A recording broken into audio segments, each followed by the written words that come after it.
যে ক্যাপসুল তার মা তাকে 18 বছর ধরে দিচ্ছিল ওইটা আসলে তার ডাক্তারের দেয়া ওষুধ ছিল না।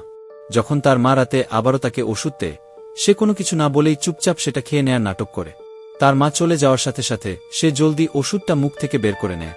সে তার হাতে রাখা রহস্যময়ী ক্যাপসুলটি দেখতেছিল, আর যত বেশি চিন্তা করতেছিল ততই আরও আজব অনুভব করছিল। রাত গভীর হয়ে যায়, সে আস্তে করে নিচে আসলো আর কম্পিউটার চালু করল, যেন ক্যাপসুলের নাম সার্চ করতে পারে। কিন্তু যখনই সে চেষ্টা করে, সে জানতে পারে যে ঘরের ইন্টারনেট বন্ধ করে রাখা হয়েছে। সে বুঝতে পারে না যে ওই সময় তার মা কিচেনে দাঁড়িয়ে চুপচাপ তার সব কাজকর্মের উপর নজর রাখতেছিল। পরের দিন যখন তার মা বাইরে কাজ করতে যায়, তখন মেয়েটি জলদি ওষুধ ফার্মেসিতে কল দেয়, কিন্তু জানতে পারে যে তার মা আগে থেকেই সেখানে বলে রেখেছিল। তাই মেয়েটি সেখানে কোনো প্রকার সাহায্য পায় না।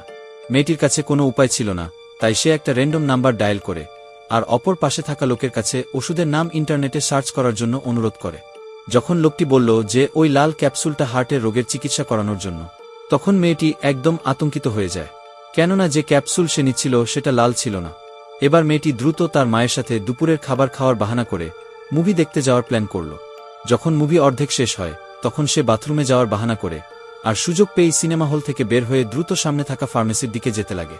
তাড়াতাড়ি কাউন্টারে পৌঁছানোর পর সে ওষুধের নাম চেক করতে বলল। যখনই সামনে থাকা মহিলার ওর শুনে, মেয়েটির মাথায় যেন আকাশ ভেঙে পড়ল, কারণ সবুজ ক্যাপসুল মানুষের জন্য না, বরং পোষা প্রাণীদের জন্য ছিল। ওই ওষুধের প্রভাব পশুদের নিচের অংশকে পঙ্গু করে দেয়।